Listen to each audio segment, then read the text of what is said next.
Hello dear students, मैं हूं संदीप और आप देख रहे हैं डिफेक्टिव क्लासेस। डियर स्टूडेंट्स, जैसे ही आपको पता है कि प्रीवियस वीडियो के अंदर हमने थ्योरम नंबर 1 और 2 को किया था। अब हम एक्सरसाइज 1.2 के जो इंट्रोडक्शन में जो आगे की थ्योरम्स है वो सारी कंप्लीट करेंगे, जिसमें से थ्योरम थर्ड है जो वो है गॉस थ्योरम, और उसकी स्टेटमेंट कुछ इस टाइप से है। If A is the divisor of B C and the greatest common divisor of AB is equal to 1, then prove that A is the divisor of C also। तो हमें prove करना है कि A C का भी divisor होगा भी। तो सबसे पहले जब भी हम किसी थ्योरम को प्रूव करते हैं तो जो गिवन होता है उसका हम यूज करते हैं, और जो हमें फाइंड आउट करना होता है फिर उसको सोल्व करते करते वहां तक पहुंच जाते हैं भी। जो यहाँ अब गिवन है, गिवन क्या है हियर, यहाँ आप लिखोगे सॉल्यूशन के अंदर कि जो ए बी का ग्रेटेस्ट कॉमन डिवीजर है वो 1 है। Then we can say that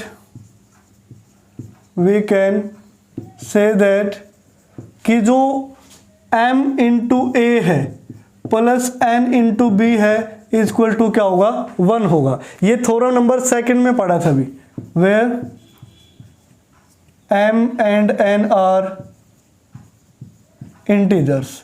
ये क्या होंगे, कोई भी इंटीजर्स हो सकते हैं। तो ये यूजिंग थ्योरम सेकंड हमने ये रिजल्ट लिख दिया।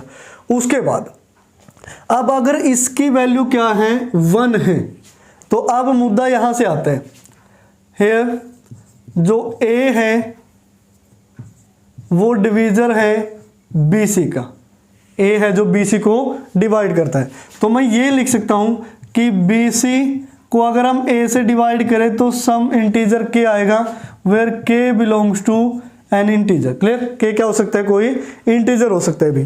तो अगर मैं इस तरीके से लिखूं B C is equal to cross multiply कर देते हैं, a k रख देते हैं। ये आपकी इक्वेशन फर्स्ट सपोज कर सकते हो, ये इक्वेशन सेकंड। अब हम क्या करते हैं, बी सी की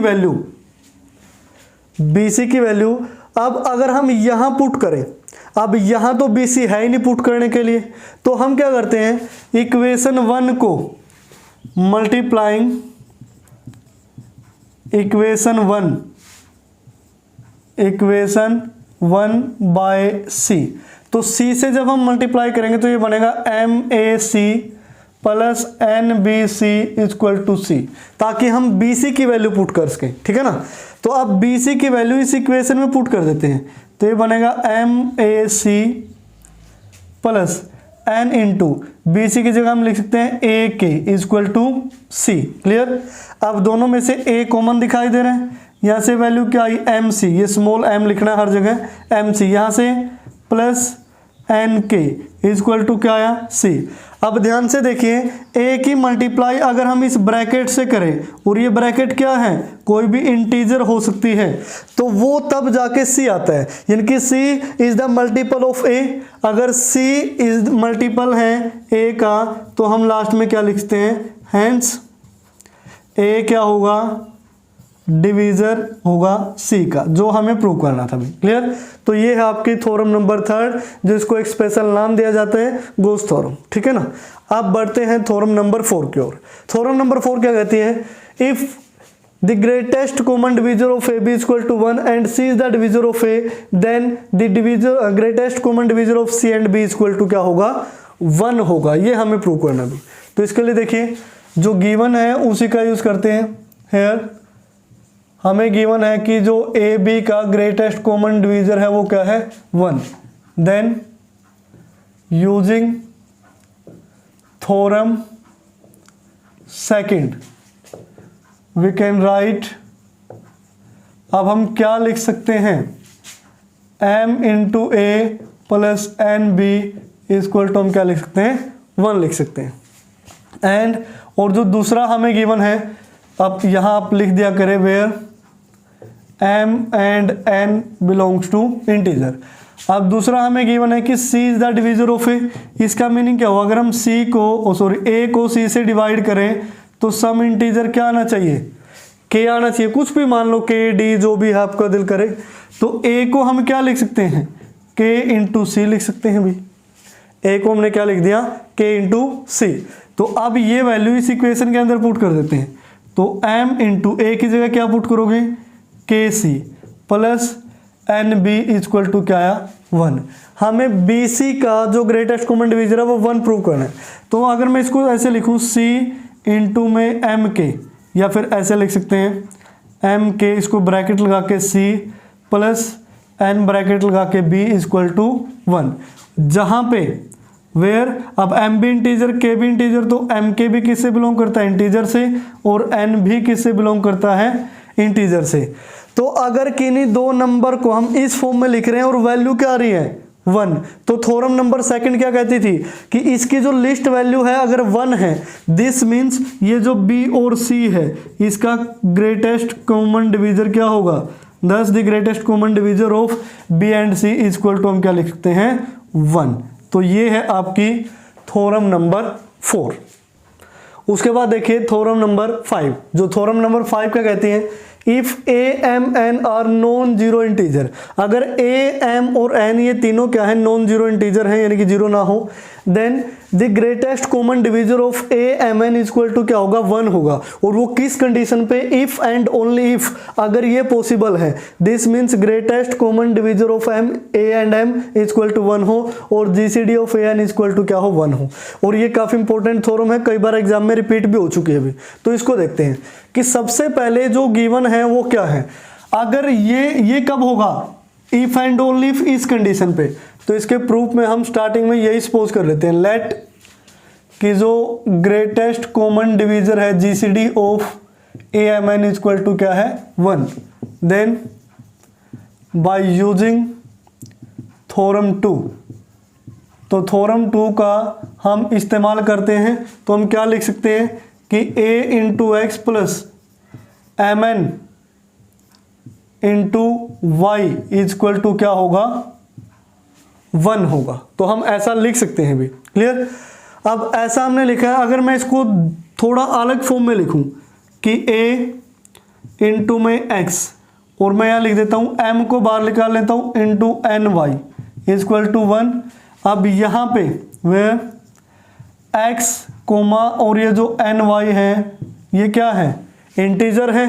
दिस मीन्स इस ये थ्योरम क्या कहती है कि a और m का जीसीडी क्या होगा 1। तो यहाँ से हम लिख सकते हैं ए एम का जीसीडी क्या आया 1। लेकिन अगर हम इसी थ्योरम को दूसरे रूप में प्रेजेंट करें कि a इंटू एक्स लिख लें प्लस, अब n को बाहर निकाल लें, बात तो एक ही है एम वाई, हम इसको भी ऐसा 1 लिख सकते हैं, जहाँ पे जो x है ये where x comma M Y है ये किससे बिलोंग करेंगे इंटीजर से। तो हम क्या बोल सकते हैं कि a और सॉरी 0 लिख दिया, ये 1 आना था, तो a और n का जो जीसीडी होगा दिस इंप्लाइज वो क्या बनेगा 1 बनेगा भी। तो ऐसा हम बोल सकते हैं, ये हमने क्या कर दिया प्रूव। और ये कब प्रूव हुआ, जब हमें a और mn का जीसीडी क्या गिवन था 1 गिवन था, क्लियर। अब अगर इसका उल्टा हो, उल्टे का मीनिंग क्या है कि अब स्टार्टिंग में ये गिवन था, ये हमने प्रूव कर दिया, अब ये गिवन हो तो हम a mn का जीसीडी 1 प्रूव करेंगे, यानी कि इसका कन्वर्ज जिसको हम बोलते हैं, ठीक है ना। तो इसका अगर कन्वर्ज की बात करें, कन्वर्ज क्या कहता है कि ये दोनों ऑलरेडी हमें गिवन है। अब अगर a और m का जीसीडी 1 गिवन है तो मैं क्या लिख सकता हूँ कि a m, अब m तो चलो यहाँ यूज नहीं करेंगे, m तो यहाँ हो ही गया, a m है तो मैं यहाँ a x और m y इक्वल टू क्या लिख सकता हूँ 1, जहाँ पे जो x कोमा y है वो क्या होंगे इंटीजर होंगे। अगर a n का जीसीडी 1 है तो मैं ये भी लिख सकता हूँ कि a p और एन क्यू, इसकी भी वैल्यू क्या होगी 1। अब जो ये पी क्यू हमने लिए हैं ये किससे बिलोंग करेंगे इंटीजर से, तो ऐसा लिखा जा सकता है। अब अगर यहाँ एन क्यू के इंटू में 1 लिखे तो बात एक ही होगी भी, तो एन क्यू ही रहेगा। तो हम इसको लिख सकते हैं a into p plus n q. अब 1 की जगह हम ये वैल्यू पुट कर देते हैं भी यहाँ पे, ठीक है ना, एन क्यू, और 1 की जगह क्या लिखोगे a x plus m Y equal to भी क्या होगा ये 1 होगा। अब मल्टीप्लाई कर लेते हैं ए पी प्लस यहाँ से क्या आएगा ए एन क्यू एक्स और प्लस यहाँ से क्या आएगा N Q M Y equal to 0। इन दोनों में से ए कॉमन, तो वैल्यू क्या आई पी यहाँ से और प्लस यहाँ से एन क्यू एक्स, क्लियर। अब यहाँ से इसको मैं लिख सकता हूँ प्लस एम एन इंटू में Q Y equal to 0। Clear. और यहाँ पे आप इसको थोड़ा आगे लिख लेते हैं, इसको मैं लिख देता हूँ वेयर, अब जो ये ब्रैकेट में लिखे हैं p plus Q N X belongs to integer, and जो दूसरा है क्यू वाई, ये भी किससे बिलोंग करता है, इंटीजर से। तो इसका मीनिंग क्या हो, सॉरी फिर 0 लिख दिया ये, तो इसको आप 1 लिखें, ये जल्दबाजी में हो जाता है कई बार। तो इस तरीके से, तो अब ये जो a और mn है इसका जीसीडी क्या आएगा, देन a और mn का जीसीडी भी क्या हुआ, 1 हुआ भी। तो इस तरीके से आप कन्वर्ज भी ट्रू कर सकते हो, और सिंपल ये प्रूफ तो 2 लाइन का था ही। अब आते हैं नेक्स्ट थ्योरम, थ्योरम नंबर 6, काफ़ी इजी सी थ्योरम है। If a is the divisor of c and b is the divisor of c and the GCD of ab is equal to 1, then ab is the divisor of c। ये हमें prove करना है अभी। जो given है starting में, here a is the divisor of c, this means मैं लिख सकता हूँ कि अगर c को a से डिवाइड करेंगे, लेट सपोज वो k1 आया, ठीक है ना, तो हम क्या लिख सकते हैं, c is equal to a k1, और जहाँ k1 कोई भी क्या हो सकता है, इंटीजर, कुछ भी आप लिख सकते हो, k1 k2 k3 जो भी p q r s जो भी आपने सपोज करना है, इससे कोई इफेक्ट नहीं पड़ेगा। अब दूसरा क्या गिवन है, एंड जो b है वो c का डिवीजर है, इनकी c को b से डिवाइड करोगे, लेट सपोज वो k2 आया, और k2 भी कोई इंटीजर हो सकता है, तो c को मैं लिख सकता हूँ b k2। तो ये 2 चीज़ें गिवन थी, दोनों का रिजल्ट लिख लिया। अब ab का जो जीसीडी है वो 1 है, तो हम यहाँ लिखते हैं GCD of A B is equal to क्या गिवन है, 1। तो हम क्या करते हैं, इसको इस फॉर्म में लिख लेते हैं A M plus B Y, ठीक है ना। तो वैल्यू क्या आएगी, 1 के इक्वल आनी चाहिए भी। ये क्यों लिखा, तो हम लिखेंगे यूजिंग थ्योरम 2। थ्योरम 2 में हमने यही पढ़ा था ना। अब क्या करते हैं, दोनों साइड c से मल्टीप्लाई कर देते हैं, तो ये a c m plus b c y equal to क्या होगा, c होगा भाई। और ये c की हमारे पास 2 वैल्यू आई है, इसको हम इक्वेशन फर्स्ट मान लेते हैं, इक्वेशन सेकंड मान लेते हैं। तो c की वैल्यू पुट कर देते हैं, ठीक है ना। तो c की वैल्यू यहाँ लेट सपोज मैं a k1 पुट कर देता हूँ, तो a इंटू ए के 1, ठीक है। या फिर यहाँ अगर a k1 पुट, या मैं b k2 भी पुट कर सकता हूँ, b k2, क्योंकि जो रिजल्ट हमें चाहिए हम उसी के हिसाब से पुट करते हैं। तो यहाँ मैं ये वाली वैल्यू पुट करता हूँ, स्टार्टिंग में जो c था इसकी जगह b k2 पुट कर दिया, प्लस b इंटू सी की जगह अब ये वाली वैल्यू पुट करते हैं अभी, ये वाली a k1, उसका रीजन बताऊंगा मैं, a k1 is equal to c, क्योंकि अगर यहाँ a पुट कर देते तो a इंटू ए स्केयर हो जाता, हमें तो क्या प्रूव करना था, a b डिविजर होगा c का। तो अब दोनों में से देखिए a b यानी कि ये क्या आया, कॉमन, तो यहाँ से वैल्यू क्या बची, k2 प्लस यहाँ से k1 इज इक्वल टू क्या है, c।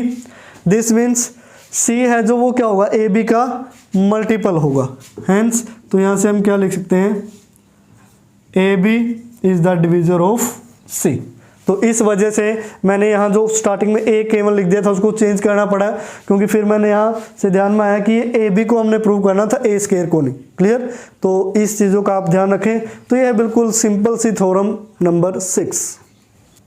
उसके बाद देखिए जो थ्योरम नंबर 7 है वो क्या कहती है, if GCD of A B is equal to D then A upon D, और जो बी अपॉन डी का जीसीडी है वो 1 होगा, ये हमें प्रूव करना है अभी। तो स्टार्टिंग में हम क्या लिखते हैं कि जो गिवन है, given GCD of A B is equal to क्या है, डी। क्लियर, तो उसके बाद हम सपोज कर लेते हैं लेट कि ये जो ए अपॉन डी है और बी अपॉन डी है, इसका जो जीसीडी है वो क्या होगा, कोई सी नंबर होगा, ठीक है ना, सी कोई भी इंटीजर हो सकता है।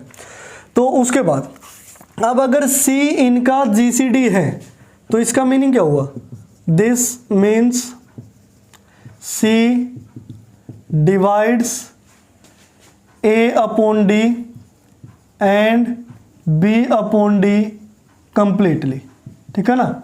तो ये सी इन दोनों को क्या करेगा, डिवाइड। अब यहाँ डिवीजन नहीं है, ये वो ए बाई डी, इसको ऐसे ही आप लिखोगे ए बाई डी, कहीं इसको भी डिवीजन समझने लग जाओ कि ये बी बाई डी है, तो इनको कंप्लीटली डिवाइड करेगा। तो इसका मीनिंग क्या होगा कि अगर ए बाई डी को हम डिवाइड कर दे सी से तो कोई इंटीजर आना चाहिए भाई। क्लियर, ऐसे ही अगर बी बाई डी को हम डिवाइड कर दें सी से तो यहाँ भी क्या आना चाहिए, कोई इंटीजर आना चाहिए। क्लियर। तो डी को हम नीचे ले आते हैं, इसको हम ऐसे भी लिख सकते हैं a/dc। अगर ऐसा करोगे तब भी क्या आएगा, कोई इंटीजर आएगा। एंड यहाँ से देखो इसको हम लिख सकते हैं b/dc, तब भी वही इंटीजर है, कोई इफेक्ट थोड़े ना पड़ा, बस हमने ऑपरेशन लगा दिया, ठीक है ना। तो इस तरीके से हम इसको नीचे लिख के आ सकते हैं। अब इसका मीनिंग क्या हुआ कि जो DC है वो A को भी डिवाइड करता है, DC है जो B को भी डिवाइड करता है। This means DC is the common divisor. DC क्या है, कॉमन डिवीजर है ऑफ A एंड B का। अब A और B का कॉमन डिवीजर है, तो A और B का ग्रेटेस्ट कॉमन डिवीजर क्या है, D है। तो दिस इंप्लाइज जो DC है वो किसका डिवीजर होगा, D का भी, बिकॉज वी नो दैट कि जो कॉमन डिवीजर होता है भी, ये मैं पहले भी बता चुका हूं, वो हमेशा डिवीजर होता है किसका, ग्रेटेस्ट कॉमन डिवीजर GCD का। तो इसका मीनिंग क्या हुआ कि अगर D को हम DC से डिवाइड करें तो क्या आना चाहिए, कोई इंटीजर आना चाहिए भी, क्लियर।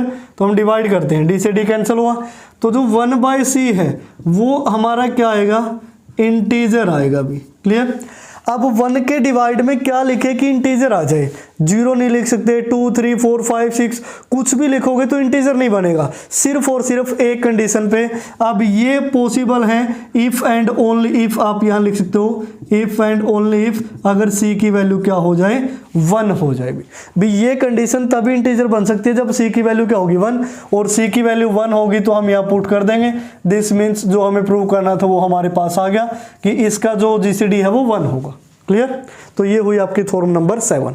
अब उसके बाद आते हैं थ्योरम नंबर 8 पे, जो इन सभी थ्योरम्स में से सबसे इंपॉर्टेंट मानी जाती है भी, यानी कि मोस्ट इंपॉर्टेंट थ्योरम है ये एग्जाम के पॉइंट ऑफ व्यू से भी और वैसे नॉलेज के पॉइंट ऑफ व्यू से भी, क्लियर।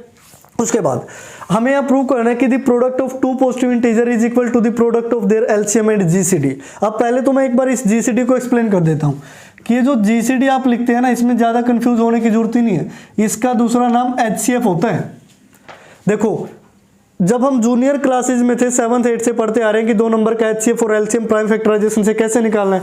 अब ग्रेजुएशन में आने के बाद हमारे हाईएस्ट को तो इन्होंने ग्रेटेस्ट बना दिया, कॉमन एज इट इज है, फैक्टर को इन्होंने बना दिया GCD यानी कि डिवीजर बना दिया। चीज वही है, एक नए अंदाज में हमें पढ़ने को मिल रहा है, क्लियर। तो इसमें हमें क्या प्रूव करना है कि 2 नंबर की मल्टीप्लाई यानी कि फर्स्ट नंबर इनटू में सेकंड नंबर, वो दोनों के अगर मल्टीप्लाई करें तो एलसीएम इनटू HCF के इक्वल होती है, जो हम ऑलरेडी पढ़ चुके हैं प्रीवियस क्लासेस के अंदर। अब इसका कुछ अलग से प्रूफ आएगा भी, तो उसको हम करते हैं।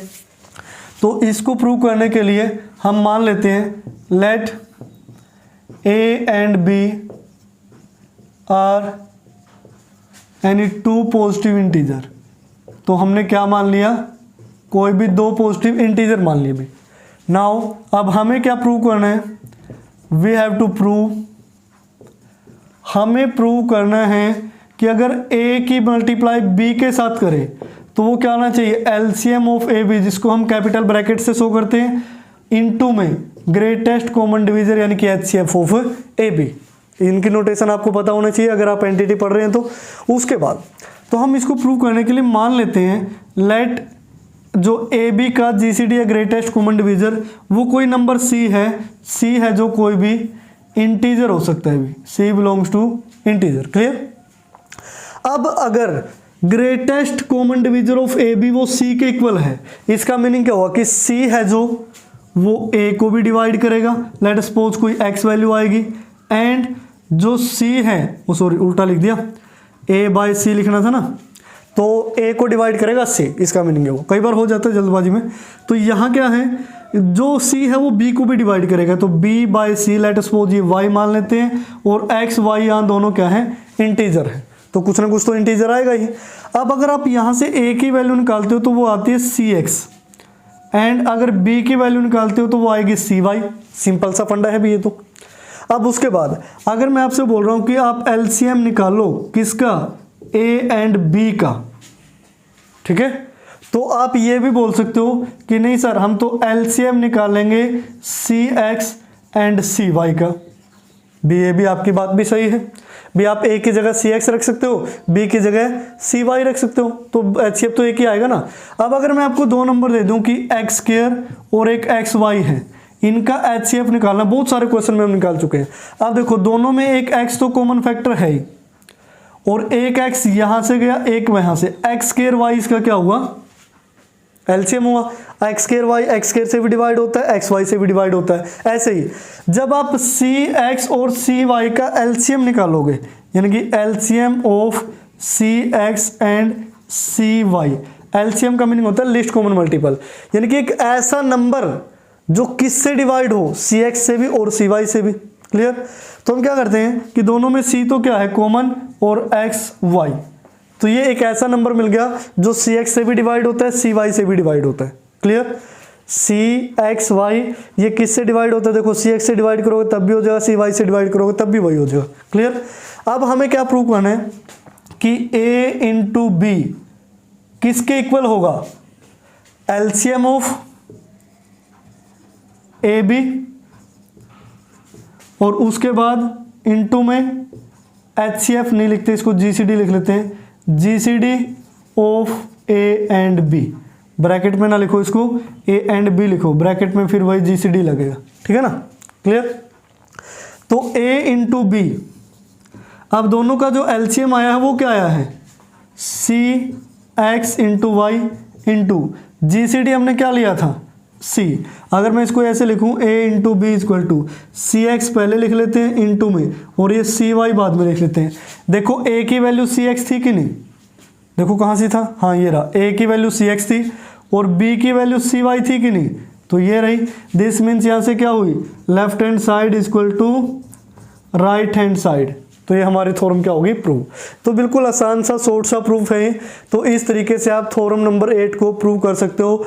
बिल्कुल आसान से स्टेप्स हैं, बस आपको एक बार ध्यान से पढ़ लेने हैं तो सारा ही हो जाएगा, क्योंकि जो बुक में प्रूफ है वो काफ़ी लंबा चौड़ा है ऐसे, और आपको थोड़ा समझ में भी कम आएगा अगर आप वहाँ से समझने की कोशिश करेंगे। तो हम कोशिश करते हैं कि थोड़ा ईजी वे में इसको एक्सप्लेन कर पाएँ। इतना ज़्यादा मेहनत करने की ज़रूरत ही नहीं है कि बस लगे रहो बुक में से याद करते रहो, ऐसा नहीं। अगर कुछ ऐसा लगता है कि हाँ भाई इसको थोड़ा इजी वे से हो सकता है तो वो करवा देते हैं, वरना बुक वाले तो हमें करने ही पड़ते हैं। तो इस वीडियो में डियर स्टूडेंट्स हमने अब थ्योरम नंबर 3 से लेकर थ्योरम नंबर 8 तक कंप्लीट किया। जो नेक्स्ट वीडियो आएगी उसमें हम एक्सरसाइज 1.2 कंप्लीट करेंगे, क्योंकि इसका बेसिक इंट्रोडक्शन है जो चैप्टर फर्स्ट डिविजिबिलिटी एक्सरसाइज 1.2 वो हो चुका है कंप्लीट। नेक्स्ट वीडियो में एक्सरसाइज 1.2 पढ़ेंगे, तब तक देखते रहिए डिफेक्टो क्लासेस। और अगर आपको वीडियो पसंद आती है तो आप लाइक किया करें, नीचे कमेंट छोड़ दिया करें जैसे भी आपके व्यूज़ हैं, और अपने दोस्तों तक शेयर करें ताकि सभी की हेल्प हो सके।